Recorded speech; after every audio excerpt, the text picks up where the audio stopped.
स्वागत है आप सभी का ज्ञानदीप सक्सेस पॉइंट के ऑनलाइन प्लेटफॉर्म पे।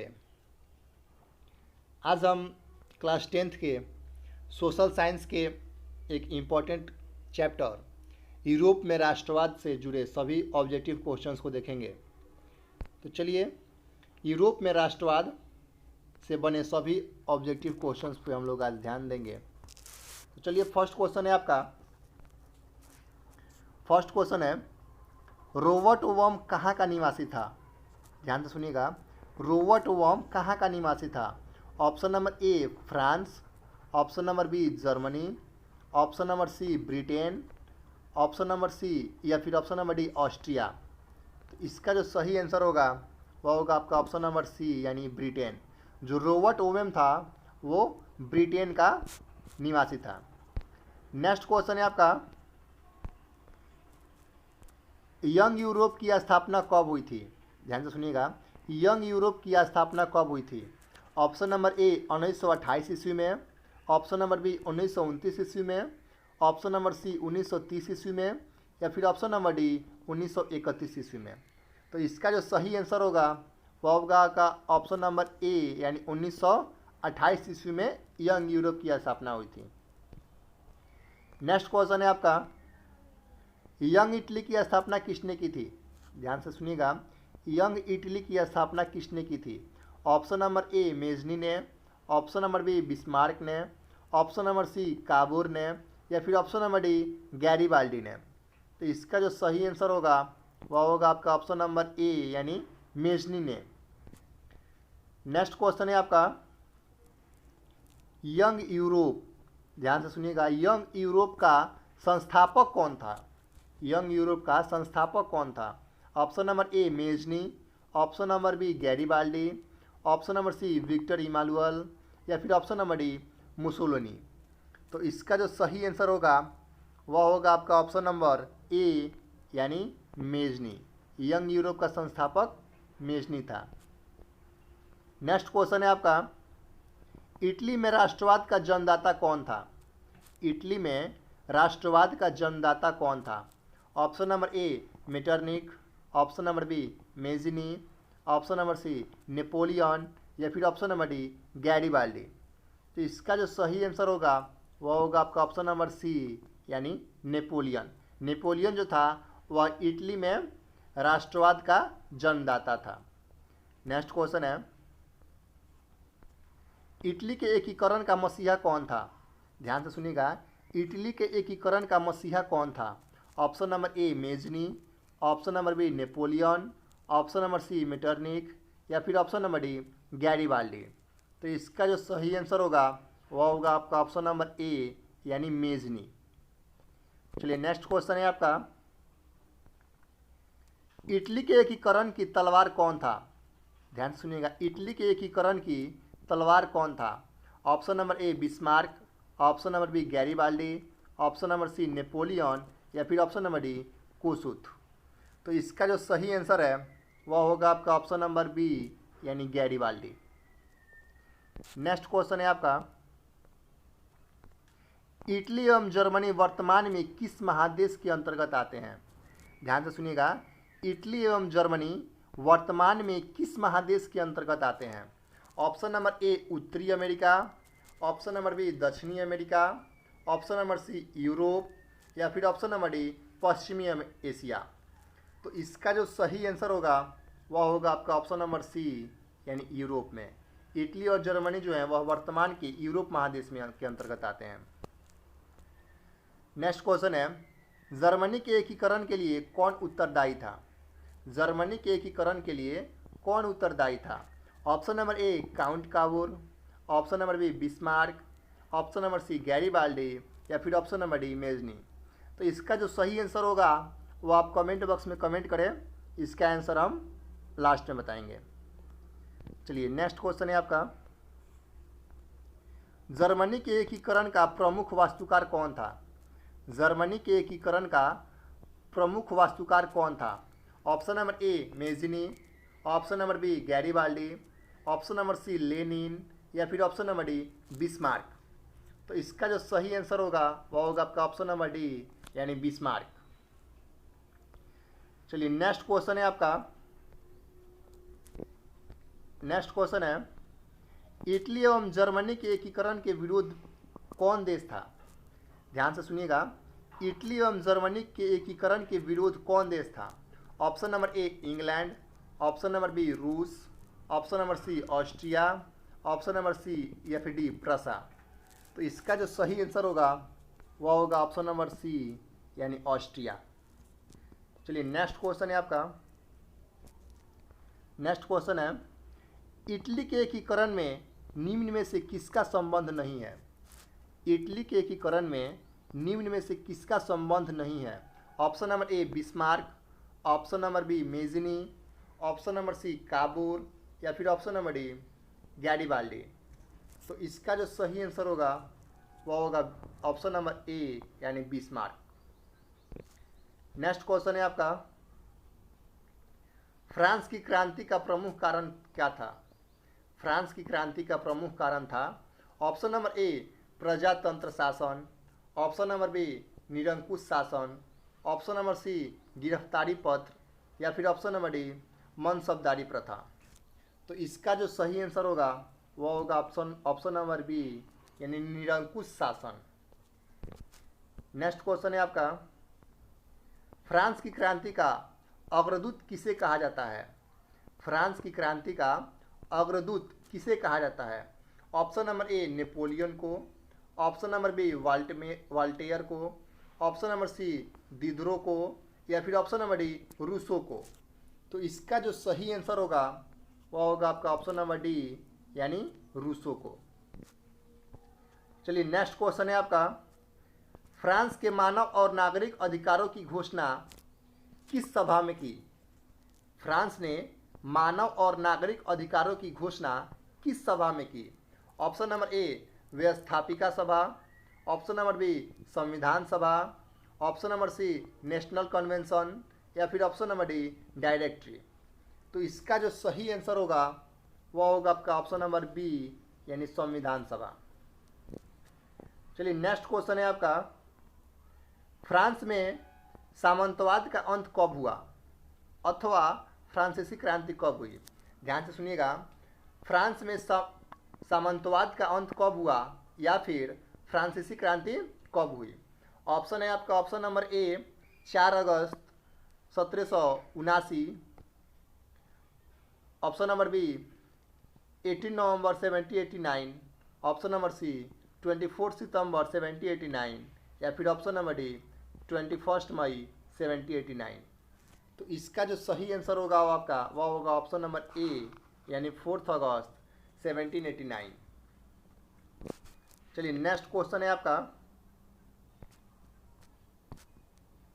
नेक्स्ट क्वेश्चन है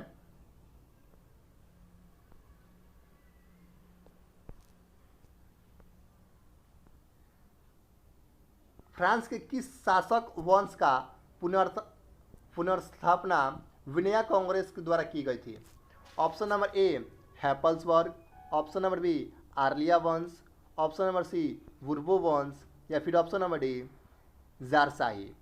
तो इसका जो सही आंसर होगा वह होगा आपका ऑप्शन नंबर सी यानी बुर्बो वंश। नेक्स्ट क्वेश्चन है आपका,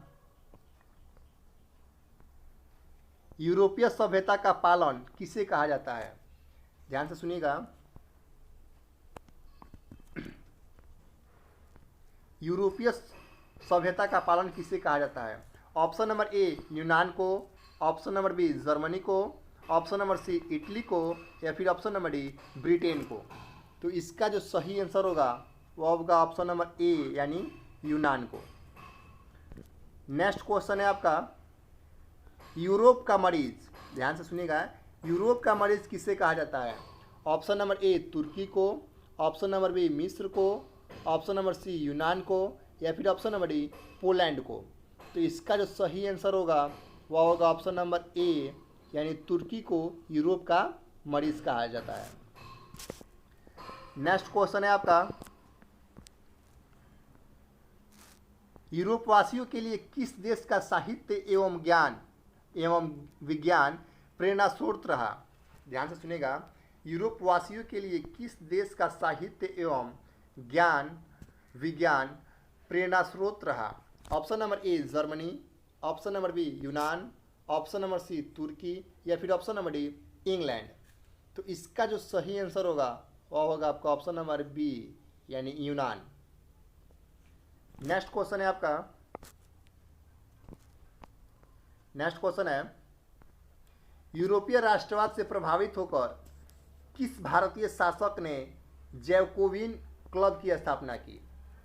ऑप्शन है आपका option number A Haidar Ali, option number B Tipu Sultan, option number C Safdarjung, या फिर option number D Shivaji.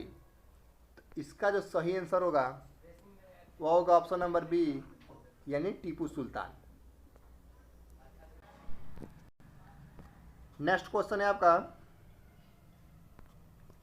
Bismarck क्या था?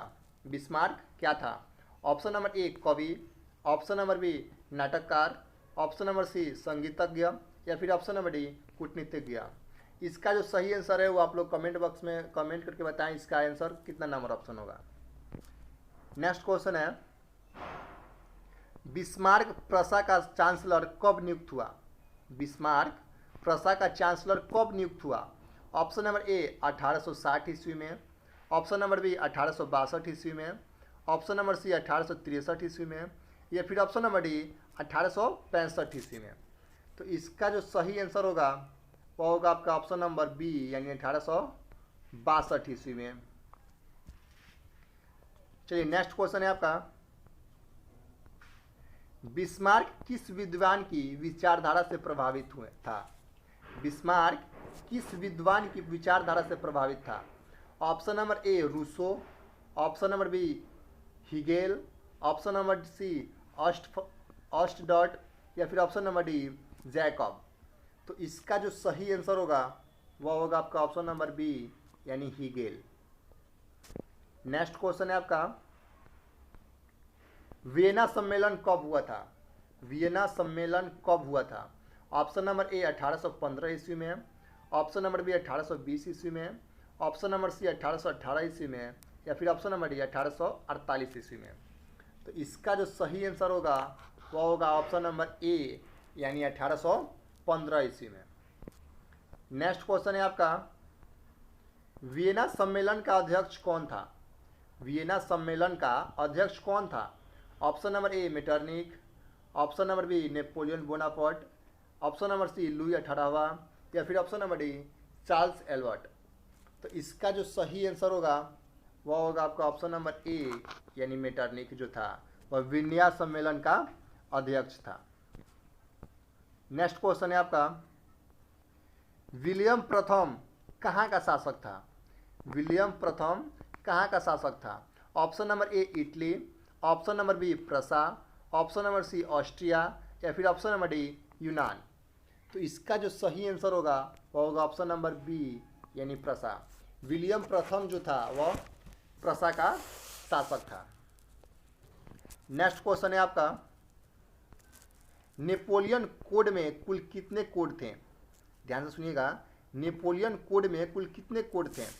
Option number A 3, option number B 5, option number C 4, या फिर ऑप्शन नंबर डी 7। तो इसका जो सही आंसर होगा वह होगा ऑप्शन नंबर बी यानी नेपोलियन कोड में कुल 5 कोड थे। नेक्स्ट क्वेश्चन है आपका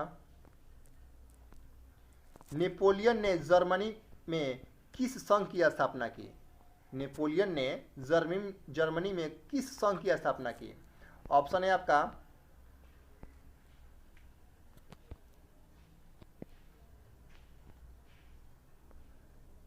ऑप्शन नंबर ए ट्रांसपेडेंट संघ, ऑप्शन नंबर बी सिल्सपान पाइन संघ, ऑप्शन नंबर सी राइन संघ, या फिर ऑप्शन नंबर डी इनमें से कोई नहीं। तो इसका जो सही आंसर होगा वह होगा ऑप्शन नंबर सी यानी राइन संघ। नेक्स्ट क्वेश्चन है आपका नेपोलियन संहिता किस वर्ष लागू की गई? नेपोलियन संहिता किस वर्ष लागू की गई? ऑप्शन नंबर ए 1801 ईस्वी में, ऑप्शन नंबर बी 1791 ईस्वी में, ऑप्शन नंबर डी सी 1789 ईस्वी में, या फिर ऑप्शन नंबर सी डी 1804 ईस्वी में। तो इसका जो सही आंसर होगा वह होगा ऑप्शन नंबर डी यानी 1804 ईस्वी में। चलिए नेक्स्ट क्वेश्चन है आपका नेक्स्ट क्वेश्चन है मेटरनिख क्या था? मेटरनिख क्या था? ऑप्शन नंबर ए घोर प्रतिक्रियावादी, ऑप्शन नंबर बी घोर सामंतवादी, ऑप्शन नंबर सी तानाशाही, या फिर ऑप्शन नंबर डी प्रजातांत्रिक। तो इसका जो सही आंसर होगा आपका वो होगा ऑप्शन नंबर ए यानी घोर प्रतिक्रियावादी। मेटरनिख जो था वह घोर प्रतिक्रियावादी था। नेक्स्ट क्वेश्चन है आपका मेटरनिख का पतन किस वर्ष हुआ था? मेटरनिख का पतन किस वर्ष हुआ था? ऑप्शन नंबर ए 1847 ईस्वी में, ऑप्शन नंबर बी 1848 ईस्वी में, ऑप्शन नंबर सी 1849 ईस्वी में, या फिर ऑप्शन नंबर डी 1850 ईस्वी में। तो इसका जो सही आंसर होगा वह होगा ऑप्शन नंबर बी यानी 1848 ईस्वी में। नेक्स्ट क्वेश्चन है आपका, नेक्स्ट क्वेश्चन है मेटरनिख कौन था? मेटरनिख कौन था? ऑप्शन नंबर ए रूस का जार, ऑप्शन नंबर बी ऑस्ट्रिया का chancellor, option number C France का सम्राट, या फिर ऑप्शन नंबर डी प्रसा का चांसलर। तो इसका जो सही आंसर होगा ऑप्शन नंबर बी यानी ऑस्ट्रिया का चांसलर।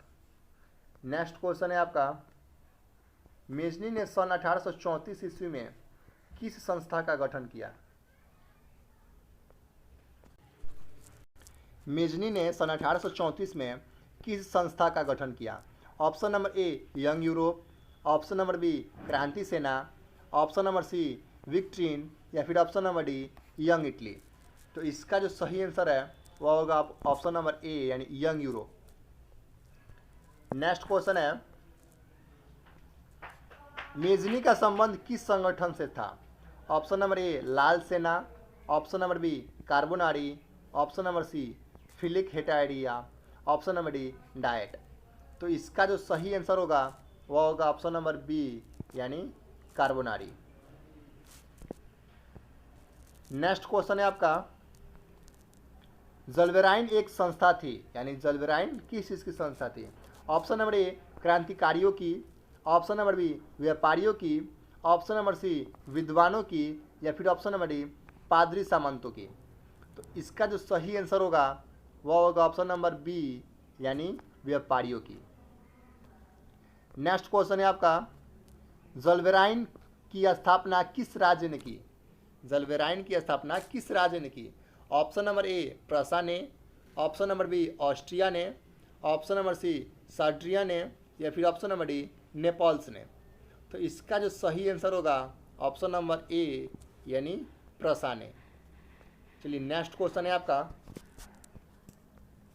नेक्स्ट क्वेश्चन है हंगरी की राजधानी कहाँ है? Option number A Budapest, option number B Rome, option number C Paris, या फिर ऑप्शन नंबर डी मास्को। तो इसका जो सही आंसर रहेगा ऑप्शन नंबर ए यानी बुडापेस्ट। हंगरी की राजधानी बुडापेस्ट है। नेक्स्ट क्वेश्चन है हंगरी की भाषा क्या थी? Option number A French, option number B Polish, option number C Myanmar, या फिर ऑप्शन नंबर डी इतालवी। तो इसका जो सही आंसर होगा ऑप्शन नंबर सी यानी म्यांमार। हंगरी की भाषा म्यांमार थी। नेक्स्ट क्वेश्चन है आपका हंगरी में आंदोलन का नेतृत्व किसने किया था? हंगरी में आंदोलन का नेतृत्व किसने किया था? Option number A Napoleon, option number B Kossuth, option number C Metternich, या फिर ऑप्शन नंबर डी गैरिबाल्डी। तो इसका जो सही आंसर है ऑप्शन नंबर बी यानी कोसुथ। नेक्स्ट क्वेश्चन है हनोई समझौता कब हुआ था? हनोई समझौता कब हुआ था? ऑप्शन नंबर ए 1942 ईस्वी में, ऑप्शन नंबर बी 1943 ईस्वी में, ऑप्शन नंबर सी 1944 ईस्वी में, या फिर ऑप्शन नंबर डी 1946 ईस्वी में। तो इसका जो सही आंसर होगा ऑप्शन नंबर डी यानी 1946 ईस्वी में। नेक्स्ट क्वेश्चन है आपका सेडोवा के युद्ध में किसकी पराजय हुई? सेडोवा के युद्ध में किसकी पराजय हुई? ऑप्शन नंबर ए प्रसा की, ऑप्शन नंबर बी सार्डिनिया की, ऑप्शन नंबर सी नेपल्स की, या फिर ऑप्शन नंबर डी ऑस्ट्रिया की। इसका जो सही आंसर होगा ऑप्शन नंबर डी यानी ऑस्ट्रिया की। सेडोवा के युद्ध में ऑस्ट्रिया की पराजय हुई। नेक्स्ट क्वेश्चन है आपका, सेडोवा का युद्ध किनके मध्य हुआ था, यानी सेडोवा का जो युद्ध हुआ था वह किसके किसके बीच हुआ था। Option number A Rome Italy, option number B Austria Prussia, option number C Bharat Pakistan, या फिर ऑप्शन नंबर डी चीन म्यांमार। तो इसका जो सही आंसर होगा ऑप्शन नंबर बी, यानी ऑस्ट्रिया और प्रसा के बीच हुआ था, जिसमें ऑस्ट्रिया का क्या हुआ था, ऑस्ट्रिया पराजय हुआ था। नेक्स्ट क्वेश्चन है, सेडान का युद्ध किसके बीच हुआ था, सेडान का युद्ध किसके बीच हुआ था। Option number A Austria Prussia, option number B Prussia Denmark, option number C Prussia France, या फिर option number D Italy Rome. तो इसका जो सही आंसर होगा ऑप्शन नंबर सी, यानी प्रसा और फ्रांस के बीच। नेक्स्ट क्वेश्चन है आपका, जर्मनी का एकीकरण कब पूरा हुआ, जर्मनी का एकीकरण कब पूरा हुआ। ऑप्शन नंबर ए 1890 ईस्वी में, ऑप्शन नंबर बी 1848 ईस्वी में, ऑप्शन नंबर सी 1871 ईस्वी में, या फिर ऑप्शन नंबर डी 1870 ईस्वी में। तो इसका जो सही आंसर होगा ऑप्शन नंबर सी, यानी 1871 ईस्वी में। नेक्स्ट क्वेश्चन है आपका, जर्मन राइन राज्य का निर्माण किसने किया था, जर्मन राइन राज्य का निर्माण किसने किया था। ऑप्शन नंबर ए लुई 18वां ने, option number B Napoleon Bonaparte ने, ऑप्शन नंबर सी नेपोलियन तृतीय ने, या फिर ऑप्शन नंबर डी बिस्मार्क ने। तो इसका जो सही आंसर होगा option number B, Napoleon Bonaparte ने। जर्मन लाइन राज्य का निर्माण नेपोलियन बोनापार्ट ने किया था। नेक्स्ट क्वेश्चन है आपका, नेक्स्ट क्वेश्चन है, यूनान के स्वतंत्रता संग्राम में किसकी पराजय हुई, यूनान के स्वतंत्रता संग्राम में किसकी पराजय हुई। ऑप्शन नंबर ए रूस की, ऑप्शन नंबर बी फ्रांस की, ऑप्शन नंबर सी यूनान की, या फिर ऑप्शन नंबर डी तुर्की की। तो इसका जो सही आंसर होगा ऑप्शन नंबर डी, यानी तुर्की की। जो यूनान के स्वतंत्रता संग्राम हुआ था उसमें तुर्की की पराजय हुई थी। नेक्स्ट क्वेश्चन है आपका, क्रीमिया युद्ध कब हुआ था, क्रीमिया युद्ध कब हुआ था। ऑप्शन नंबर ए 1840 ईस्वी में, ऑप्शन नंबर बी 1845 ईस्वी में, ऑप्शन नंबर सी 1853 से 54 ईस्वी में, या फिर ऑप्शन नंबर डी 1856 ईस्वी में। तो इसका जो सही आंसर होगा ऑप्शन नंबर सी, यानी 1853 से 1854 ईस्वी में। नेक्स्ट क्वेश्चन है आपका, कार्बोनारी की स्थापना कब हुई, कार्बोनारी की स्थापना कब हुई थी। ऑप्शन नंबर ए 1800 ईस्वी में, ऑप्शन नंबर बी 1805 ईस्वी में, ऑप्शन नंबर सी 1808 ईस्वी में, या फिर ऑप्शन नंबर डी 1810 ईस्वी में। तो इसका जो सही आंसर होगा ऑप्शन नंबर डी, यानी 1810 ईस्वी में। नेक्स्ट क्वेश्चन है आपका, काउंट काबूर, ध्यान से सुनिएगा, काउंट काबूर को विक्टर इमैनुअल ने किस पद पर नियुक्त किया था। काउंट काबूर को विक्टर इमैनुअल ने किस पद पर नियुक्त किया था। ऑप्शन नंबर ए सेनापति, ऑप्शन नंबर बी फ्रांस का राजदूत, ऑप्शन नंबर सी प्रधानमंत्री, या फिर ऑप्शन नंबर डी गृह मंत्री। तो इसका जो सही आंसर होगा ऑप्शन नंबर सी, यानी प्रधानमंत्री। नेक्स्ट क्वेश्चन है आपका, और ये आज का अंतिम क्वेश्चन होगा, राष्ट्रवाद की अवधारणा का जन्म किस घटना को माना जाता है। ध्यान से सुनिएगा, राष्ट्रवाद की अवधारणा का जन्म किस घटना से माना जाता है। ऑप्शन नंबर ए धर्म सुधार आंदोलन, ऑप्शन नंबर बी फ्रांस की क्रांति, ऑप्शन नंबर सी पुनर्जागरण, या फिर ऑप्शन नंबर डी गौरवपूर्ण क्रांति। तो इसका जो सही आंसर होगा ऑप्शन नंबर बी, यानी फ्रांस की क्रांति। चलिए आज की क्लास को यहीं पे समाप्त करते हैं। वीडियो कैसा लगा कमेंट करके बताएं, अच्छा लगा दोस्तों के पास शेयर करें। Thank you.